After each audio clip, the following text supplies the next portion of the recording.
아멘. 할렐루야.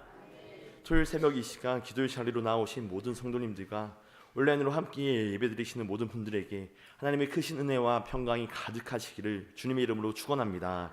약속의 말씀을 의지하며 올리시는 모든 기도의 제목들마다 주께서 크신 위로와 은총으로 응답하여 주실 줄로 믿습니다. 오늘 말씀의 제목은 소돔보다 더 무거운 예루살렘의 죄입니다. 소돔보다 더 무거운 예루살렘의 죄입니다. 오늘 함께 읽은 말씀은 예레미야 애가 4장입니다. 3장에서 있었던 소망은 어디로 갔는지 사라져 보이지 않고 다시금 1장과 2장에서 보여주었던 절망의 분위기로 되돌아갔습니다. 예루살렘 멸망의 모습을 이야기하던 시인은 시간을 옮겨 예루살렘이 멸망하기 직전 바벨론 군대가 도성을 둘러싸고 있는 상황을 회고합니다. 예루살렘의 멸망 전 바벨론 군대가 성을 에워싼 1년 6개월 시간 속에서 벌어진 참담한 성한 상황은 하나님이 예고하신 언약의 심판 모습 그대로였습니다. 신명기 28장 52절과 53절 말씀을 제가 읽어드리겠습니다. 그들이 전국에서 내 모든 성읍을 에워싸고 네가 의뢰하는 높고 견고한 성벽을 다 헐며 내 하나님 여호와께서 내게 주시는 땅의 모든 성읍에서 너를 에워싸리니 내가 적군에게 에워싸이고 맹렬한 공격을 받아 곤란을 당함으로 내 하나님 여호와께서 내게 주신 자녀 곧 내 몸의 소생의 살을 먹을 것이라. 구약 성경에서 소돔과 고모라는 대표적인 죄악의 도시입니다. 하나님의 불심판을 받아 도시 전체가 사라져버린 죄악의 대명사로도 불립니다. 그러나 에가의 시인은 예루살렘의 죄가 소돔보다 더 중하다고 말합니다. 뿐만 아니라 이미 예레미야도 그리고 에스겔도 의인 10명이 없어서 하나님의 진노의 심판을 당했던 소돔보다 하나님의 도성이라 불리었던 예루살렘의 죄가 더욱 무겁다고 말했습니다. 하나님께서 보낸 선지자들이 수차례 소돔보다 악한 죄의 모습을 깨닫고 돌아서라고 말했지만 그들은 잘못된 믿음, 열매 없는 믿음, 헛된 믿음으로 자신들의 길을 돌이키지 않았고 결국 소돔보다 더욱 참혹한 심판을 받게 되었습니다. 백성들을 버리고 도망치던 왕은 두 눈이 뽑혀 바벨론으로 끌려가게 되었고 성 안의 모든 사람들은 무참히 학살당하고 유린당했습니다. 이 모든 것이 소돔보다 더 악했던 죄 때문이었습니다. 하나님과의 관계를 버리고 하나님의 왕되심을 거부한 결과에 대한 공의로운 심판을 그들은 마주해야만 했던 것입니다. 예레미야 애가 4장은 4가지 구조로 되어 있습니다. 첫 번째 단락은 1절부터 10절까지 예루살렘 포위의 결과입니다. 두 번째 단락 11절부터 16절까지는 포위된 이유입니다. 세 번째 단락은 17절부터 20절로 공동체의 실망이며 마지막 네 번째 단락은 21절부터 22절까지의 소망과 확신입니다. 오늘 말씀의 제목은 소돔보다 더 무거운 예루살렘의 죄입니다. 본문의 말씀을 통하여 3가지 영적인 교훈과 기도의 제목을 삼고자 합니다. 첫째로 구원받은 자에게는 구원에 합당한 삶이 있어야 합니다. 구원받은 자에게는 구원에 합당한 삶이 있어야 합니다. 3장에서 끊어졌던 시인의 탄식이 다시금 4장의 첫 시작에 다시금 들려옵니다. 예루살렘 성에서 보여지는 모습은 이미 전쟁에 패한 모습입니다. 지금 상태로 이겨도 이긴 것이라 할 수 없을 정도로 바벨론 군대가 포기하고 돌아간다고 하더라도 오랜 포위 생활로 성 안의 삶은 황폐하게 변해버린 상황이었습니다. 그러한 예루살렘 성과 백성들의 안타까운 현재 모습은 신의 과거의 영광과 대조하고 있습니다. 과거 금과 보석과도 같았던 이들이 질그릇처럼 되어버렸습니다. 금과 보석들이 빛을 입고 희미해져 다른 돌들과 같이 되어 거리에 나뒹굽니다. 하나님의 손으로 지은 바 되어 세상에서 가장 아름답고 존귀하게 여겨지는 금과 보석들의 비견되었던 이들이 언약을 깨고 하나님을 떠나 우상을 뒤따라다닌 결과 그들은 자신들에게 주어졌던 놀라운 특권을 모두 상실해버리고 말았습니다. 주변 모든 나라들이 하나님의 임재와 그분의 함께하심과 돌보심으로 이스라엘을 부러워하는 시기가 있었지만 그들은 자신들에게 주어졌던 모든 것들을 다 스스로 버려버리고 말았습니다. 그들은 조상들을 구원하신 은혜로 하나님과의 언약이 지속된다는 생각을 당연하게 여겼습니다. 하나님을 향한 자신들의 믿음은 불성실하고 형편없다는 것을 알지 못한 채 하나님이 한번 약속하셨으니 무한한 돌보심과 은혜가 무조건적으로 자신들에게 이어질 것이라 생각했습니다. 그러나 하나님은 그들과 직접 언약을 맺고 관계를 새롭게 하길 원하셨고 그들을 끝없이 부르셨지만 그들은 하나님을 거절했습니다. 그 결과를 지금 마주하고 있는 것입니다. 우리의 믿음이, 우리의 구원이 예루살렘 주민들과 같아서는 안 됩니다. 구원의 은혜의 중생, 거듭남과 새롭게 된 칭의의 은혜는 우리의 삶이 하나님과 함께 살아가는 새 인생의 시작인 것입니다. 그리고는 날마다 하나님을 닮아가는 거룩의 삶이 요청되고 있습니다. 성화의 은혜를 누리고 구하며 살아가는 것입니다. 옛 이스라엘은 여기에서 실패했습니다. 자신들이 선택받는 민족이라는 선민의식에 빠져 정작 구원에 합당한 모습은 무시하고 살아갔던 자들이 바로 남유다와 예루살렘의 사람들이었습니다. 하나님께서 그분의 백성으로, 그분의 자녀로 우리를 받아주시며 우리를 존귀하다 말씀하시지만 우리의 삶에 하나님과의 교제가 끊어지고 하나님과의 사귐이 사라지게 된다면 예루살렘과 같이 우리의 존귀함 역시 잃어버리게 되고 말 것입니다. 바라기는 하나님 앞에 내어드릴 믿음의 열매, 구원에 합당한 삶의 모습으로 복된 의인의 삶을 살아가시는 저와 여러분 되시기를 주님의 이름으로 간절히 축원합니다. 둘째로, 죄의 잔혹함을 알고 경계해야 합니다. 죄의 잔혹함을 알고 경계해야 합니다. 하나님을 떠나 죄 가운데 있던 예루살렘의 죄는 소돔보다 더 악했습니다. 그 결과는 3절부터 10절까지 처참한 모습으로 보도되고 있습니다.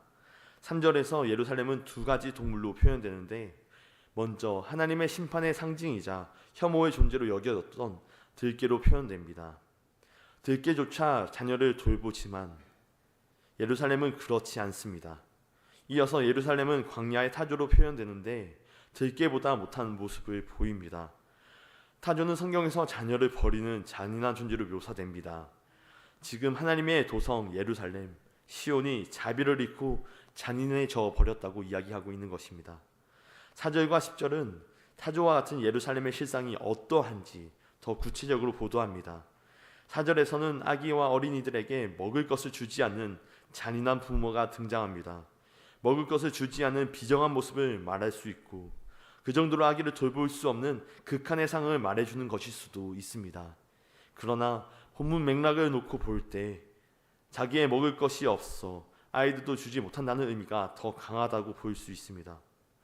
그리고 10절에서는 더욱 끔찍한 이야기가 이어집니다.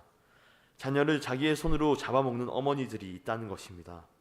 이 장면은 이미 2장에서 언급되었고 신명기에서도 예언되었으며 실제로 북왕국 이스라엘이 멸망당할 때 나타났던 모습입니다. 그 모습이 다시금 예루살렘에서도 재현되고 있는 것입니다. 끔찍한 죄가 가져다 준 참혹함이 예루살렘 성 안에 가득 차 있었습니다. 죄는 간접적이지 않고 실제적입니다. 우리의 현실 속에서 직접 마주하게 됩니다. 죄를 모르거나 알면서도 외면할 때 그 죄가 가져올 결과는 오늘 본문에서 보듯이 비참할 뿐 아니라 소돔보다 더 큰 치욕을 남길 것입니다.